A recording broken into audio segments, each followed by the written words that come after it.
जय माता दी। कैसे हैं आप लोग? आशा करता हूँ कि आप सभी लोग अपने घर खुश होंगे, हैप्पी होंगे। सबसे पहले आप सभी लोगों को नवरात्रि की हार्दिक हार्दिक शुभकामनाएं। आप लोगों की नवरात्रि अच्छी बने, मैं ये दिल से दुआ करता हूँ। माई रानी आपके घर में भंडार भरे, अन्न माता आपकी कृपा बनाए रखे, अन्नपूर्णा आप पे कृपा बनाए रखे, आपके घर में कभी किसी चीज़ की कमी ना हो।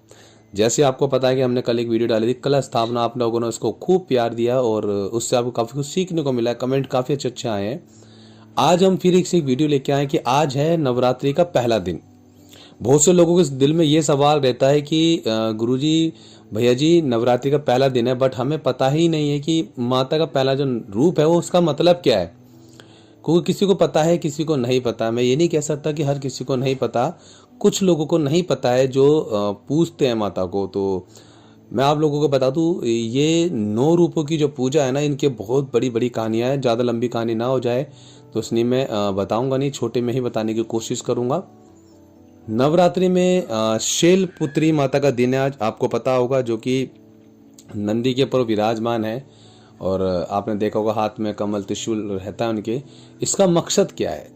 शैलपुत्री थी कौन और किसकी बेटी थी और क्यों उनका नाम शैलपुत्री हुआ, पहले आपको ये बता दूं। देखिए, आपने देखा होगा, शिव पुराण के अंदर भी देखा होगा, कुछ लोगों ने पढ़ा भी होगा कि जब सती माता को श्री शंकर भगवान ने रोका था कि आप यज्ञ में मत जाओ, यानी कि जो उनके पिताजी थे जब वो यज्ञ कर रहे थे तो उनको रोका गया था कि आप उधर मत जाओ क्योंकि हमारे पास अभी किसी ने बुलाया नहीं हमें। इसका मतलब क्या था? देखिए, कभी भी कहते हैं ना, किसी के घर या किसी को फंक्शन हो रहा हो ना, तो कभी भी ना उनके घर ना बिना बुलाए नहीं जाना चाहिए, वरना अपमान होता है, एक तरीके से बेइज्जती फील होती है। बहुत से लोग नहीं मानते चीज़ों को कि यार हो सकता है भूल गए होंगे हमें।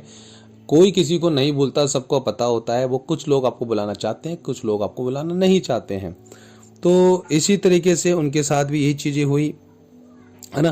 तो पार्वती माता को नहीं बुलाया और ना ही उनके पति को बुलाया, यानी कि शंकर भगवान को। जब उनके घर पे बहुत बड़ा यज्ञ हो रहा था तब उनको बिल्कुल नहीं बुलाया। और यही दक्ष ने जब ये चीज़ें करी तो ये चीज़ से वो चिढ़ गई माता कि ऐसे हो क्यों रहा है, क्यों नहीं बुलाया। हो सकता है मेरे पिताजी बिजी हों काम में, तो शायद भूल गए, उनके दिमाग में ये चीज़ चल रहा था। तो शंकर भगवान ने जो उनको मना करा कि आप उनके पास मत जाओ, आपको कोई बुलाया नहीं गया, आप ऐसे जाओगे तो अच्छा नहीं लगता। कहते हैं कि माता ने जबरदस्ती हट करके, जिद करके वो वहाँ पर चले गई, यानी कि जो फंक्शन जो हो रहा था, यज्ञ हो रहा था, महायज्ञ हो रहा था, फिर वहाँ चले गई। तब उन्होंने वहाँ जाके देखा कि यज्ञ के अंदर मेरे पति का कोई स्थान नहीं है, ना ही मेरा कोई स्थान है, और सब लोगों को बिठा रखा है। श्री नारायण है, ब्रह्मा देव है, और भी देवी देवता, इंद्र है, बहुत सारी शक्तियाँ वहाँ बैठी हुई है, इनकी बहनें बैठी हुई है, चंद्रमा, सब लोग हैं, बट उनको स्थान नहीं दिया। तो इसी स्थान से जब माता ने अपनी माँ से बात करी तो माँ ने बोला कि तुम्हारे पिताजी ने किसी को नहीं, तुमको नहीं बुलाया है, ना ही आपके पति को बुलाया है, बाकी सबको बुलाया। तो इसी बात पर जब माई रानी ने दक्ष से बात करी तो उनका यही कहना था कि मैं बिल्कुल भी पसंद नहीं करता तेरे पति को, और ना ही मैं उससे पसंद करता कि वो यहाँ पर आए। पहले तो मैं क्षमा चाहूँगा कि इस तरीके से मैं बता रहा हूँ क्योंकि शंकर भगवान बहुत बड़ी शक्ति है, मैं उनका दास हूँ, बस मैं आप लोगों को बताना चाहता हूँ, आपको पता होना चाहिए। तो इसी बात पे माता की बेसबाजी हुई अपने पिताजी के साथ और बहुत ज़्यादा उनको बेइज्जती फील हुआ कि मैं आई क्यों। अच्छा वाला मेरे पति मुझे मना कर रहे थे, उनको पता था शंकर भगवान की आज बहुत बड़ा संकट उनके ऊपर आने वाला। देखो, इस कहानी का मतलब क्या है, इस कथा का मतलब यही होता है कि संकट तो इंसानों पर आता तो इंसान हार मान जाते, संकट तो भगवानों के ऊपर भी आया ना, भगवानों ने तो नहीं छोड़ा। तो यार होनी तो सबके ऊपर बलवान है, मगर एक रास्ता जरूर होता है कि आपको रोका जाता है कि आप ना जाओ। तो कई जगह ऐसा होता है ना, नहीं जाना चाहिए जबरदस्ती, तो वहाँ दिक्कतें बढ़ जाती हैं। ऐसे ही माता के साथ दिक्कत बढ़ी। जब शंकर भगवान ने रोकने की कोशिश करी तो वो रुके नहीं, और माता जब चले गई तो उन्होंने देखा कि मेरे पति का वहाँ पे कोई मान सम्मान नहीं है, कोई मतलब इज्जत नहीं हुई है, वहाँ पे कुछ भी उनके लिए स्थान नहीं बनाया, ना ही मेरी लिए कोई स्थान बनाया। तो इसी बेसबाजी, जब उनके पिताजी से बेसबाजी होती है या तू में जो भी झगड़ा होता है, उसी बात पे उन्होंने अपने आप को उसी यज्ञ के अंदर या उस यज्ञ के सामने, यज्ञ में नहीं कह सकती, यज्ञ के सामने उन्होंने अपने आप को भस्म कर लिया। जब उन्होंने भस्म कर लिया तो वो शराब दे के गई थी कि तुम सबको ही ये चीज़ का भुगतना पड़ेगा, जो तुम लोगों ने आज करा है ना, चाहे वो जितने भी प्रजा बैठी थी सबको भुगतना पड़ेगा। तो जैसे उन्होंने अपने आप को भस्म करा तो तुरंत वहाँ पर शंकर भगवान को पता लगा और उन्होंने अपनी 2 शक्तियाँ भेजी। आपको पता हो जैसे वीरभद्र कहते हैं, कोई काल भैरव कहता है, वीरभद्र जी को भेजा और साथ में माँ आदि शक्ति, माँ काली, माँ भद्रकाली पहुंची। उन्होंने वहां पे हाहाकार मचा दिया, युद्ध हुआ, लड़ाई झगड़े हुए, सबको काटा, सबको मारा, बहुत कुछ हुआ। ऐसे में कहा जाता है कि जब काली माता आगे आती है तो श्री नारायण भी पीछे हट जाते हैं। तो बोलते हैं ना, काली माता को छोटी मोटी शक्ति नहीं, बहुत बड़ी शक्ति है। जब भैरव बाबा यानी कि वीरभद्र को जब बंधन कर लिया था श्री नारायण ने दक्ष को बचाने के लिए, तो फिर कौन आया था बचाने? बोलो माता काली बचाने। तो बोलो माँ भद्र काली की जय। तो माँ काली ने आके उस बंधन को तोड़ा था और भद्र काली माँ ने श्री नारायण भगवान को चेतावनी दी कि अब पीछे हट जाना वरना आपको भी नहीं छोड़ेंगे। तो माता बहुत बड़ी शक्ति है माँ काली। तब उन्होंने आके युद्ध करा और युद्ध करने के बाद उसके बाद उन्होंने वीरभद्र को बंधन मुक्त करा। बंधन मुक्त करने के बाद सीधा वीरभद्र ने क्या करा? दक्ष की गर्दन को काटा और हवन कुंड में जाके वो गर्दन गिरी और जल के वो भस्म हो गई, यानी कि कुछ भी नहीं बचा, वो तड़पते रहा। तब उन्होंने शंकर भगवान को याद किया था। किसने याद किया था? दक्ष जी ने। तब महादेव वहां पहुंचे, उस लड़ाई को शांत कराया। तब उनको बकरे का सर आपने देखा होगा, लगाया होगा, आपने देखा होगा। उसके बाद ये कहानी आगे बढ़ती है और माता जब खत्म हो जाती है तो 51 शक्तिपीठ बनते हैं माता के, है ना। तो इसी तरीके से माता ने, वीडियो बहुत लंबी हो जाएगी इसे मैं बता नहीं रहा, आपको उसी शॉर्टकट में बताने की कोशिश करो, आप समझ पाओ।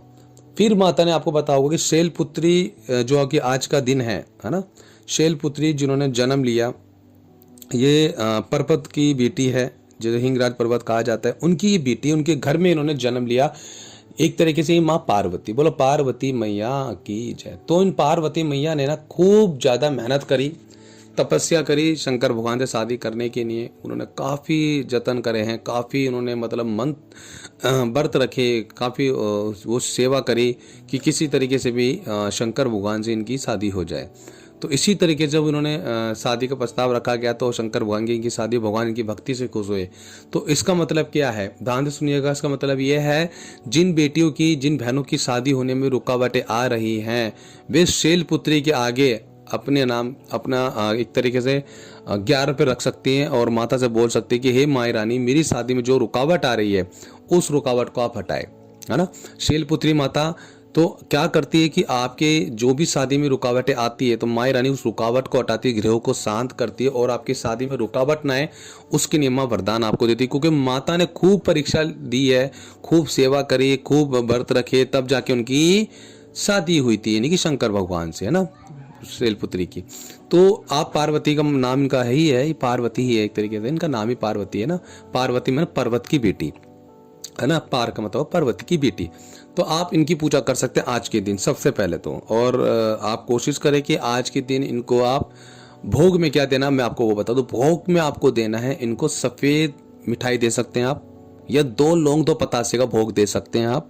और माता पार्वती को आप सफेद फूलों की माला चढ़ाओ। मैं कहता हूँ इतनी खुश होगी माता रानी, और उनसे आगे एक ही वरदान मांगे कि माता मेरी शादी में जो भी रुकावटें आ रही हैं उन रुकावटों को हटाना। माँ, जैसे आपने परीक्षा दी थी, हम नहीं दे सकते, हम बच्चे हैं आपकी बराबरी हम कभी नहीं कर सकते। माँ, आप मेरी संकट को समझ सकती हो, मेरे कष्टों को समझ सकती हो। इस तरीके से आपको विनती करनी है माता के आगे, एक ही चीज मांगनी है ना। आपको उसमें क्या बताना है? आपको अपना नाम बताना है, अपने पापा का नाम बताना, अपनी मम्मी का नाम बताना, किस स्थान पे आप रहते हो, क्या गोत्र है आपका, ये बताना। और जिससे आपकी शादी करना चाहते हो, जो भी आपको लगता है कि रुकावटें आ रही है, तो अगर माता रानी चाहेगी तो जरूर आपके अच्छे घर में रिश्ता होगा और कोई रुकावट ना हो सकता। माता रानी ने आपके लिए कुछ अच्छा सोचा हो। तो इस तरीके से आप पूजा कर सकते हो माता रानी की। और इनको देसी घी का दीपक प्रज्वलित किया जाता है। 1 लोटा जल जरूर रखना माता के लिए, छोटा सा, ठीक है। और आप पे अगर बर्फी नहीं है तो आप 2 लौंग 2 पतासों का भोग लगा सकते हो माता रानी को। सफेद फूल नहीं तो 1 फूल भी चढ़ा सकते हो माता को, कोई दिक्कत नहीं है। जो भी आपको बनता है ना, आप उस तरीके से पूजा कर सकते हो इनकी। इनका व्रत रखा जाता है। व्रत में जैसे आप 9 दिन के व्रत रखते हो आप, तो 9 दिन के व्रत के अंदर कुट्टू का आटा और आलू जिसे हम कहते हैं, उन को फ्राई करके आप खा सकते हो। इसमें क्या होता है, व्रत के अंदर आप जितना भूखा रहोगे ना, आपको व्रत उतना लगेगा। मतलब पूरा पेट भर के खाना नहीं खाया जाता। एक तरीके से इस तरीके से कर सकते हो। दूसरी तरीका होता है, आप फल के ऊपर भी रह सकते हो। यानी कि आपको कुट्टू का आटा और आलू नहीं खाना चाहते हैं तो आप क्या कर सकते हैं, फल के ऊपर भी अपना व्रत रख सकते हो। यानी कि एक टाइम आप फल खा लो, ठीक है ना। शाम के टाइम, सुबह आपने चाय पी सकते हो, दूध उबाल के पी सकते हो, ठीक है। भभूति वगैरह नहीं डाल सकते, पत्ती डाल के आप पी सकते हो, चाय पी सकते हो बना के, कोई दिक्कत नहीं है। नमक वगैरह आपको अवॉइड करना होता है उस टाइम, जिस टाइम आपको व्रत होता है। आप सेंधा नमक खा सकते हो, क्योंकि बहुत से लोगों को प्रॉब्लम होगी, मेडिकल इशू होगा। नमक बंद ना करे कोई भी, वरना दिक्कतें बढ़ जाती है। सेंधा नमक आप जरूर खा सकते हैं ना। तो आप दूध पी सकते हैं और दूध में चीनी डाल के पी सकते हैं उबाल के अच्छे से। और भोग में माता रानी को आप जो भोग लगाना चाहते हो, आप सेब संतरे का भी भोग लगा सकते हो माता को, ठीक है। सेब केले का भी भोग लगा सकते हो माता रानी को। इस तरह का भोग लगाए माता रानी को और इस तरीके से माता को मनाए, उनके नाम की पूजा पाठ करें और उनकी भक्ति करें। मंत्र जो भी होता है आप लोगों को पता ही होगा, मैं फिर भी एक बार मंत्र बताता हूँ। अगर जिन बहनों को शादी होने में दिक्कतें आ रही है उनके लिए मंत्र जो है आप इस तरीके का मंत्र जाप कर सकते हैं। ओम शैलपुत्री नमः ओम, बस इस तरीके का मंत्र जाप करें। दोबारा बता दो मंत्र, ओम शैलपुत्री नमः ओम का जप करें। जो मेरी बहनें चाहती है ना कि अच्छे घर में शादी हो, कोई रुकावट ना, तो ये माता रानी का नाम लेके जप कर सकती हैं। इस तरीके से करें। बाकी हम लोग बताते रहते हैं वीडियो में कि इस तरीके से आपको पूजा पाठ करनी है, इस तरीके से आपको पूजा करनी है। 3 टाइम इनको भोग लगा सकते हैं आप। तीनों टाइम का भोग अलग अलग होता है, मगर किसी में कोई सक्षम होता है, कोई नहीं लगा सकता, तो एक टाइम पे आप भोग लगा सकते हो, उसमें कोई दिक्कत नहीं है, ठीक है। आपको मैंने बताया सुबह आपने 2 लौंग 2 पतासे का भोग लगा दिया। अगर आपके पास सक्षम हो कि आप बर्फी का भोग लगाना चाहते हो तो सफ़ेद बर्फी का भोग जरूर लगाएं माँ को। चाय पी रहे हो आप, कुछ भी पी रहे हो, सबसे पहले माता को भोग लगाए, उसके बाद ही आप चाय पी सकते हो, प्रसाद ग्रहण कर सकते हो ना। इस तरीके से आप करेंगे तो आपको डेफिनेटली माता की कृपा प्राप्त होगी और आपके घर में अन्नपूर्णा माता की कृपा होगी और आपके घर में जो भी रुकावटें हैं, जो भी संकट है, वो सब दूर होंगे। इस तरीके से आप पूजा कर सकते हो माता रानी को। बाकी कुछ भी हमने पूरा बताया नहीं जाता कि इतना बड़ा करना है, को बहुत से लोग कर पाते, कुछ लोग नहीं कर पाते।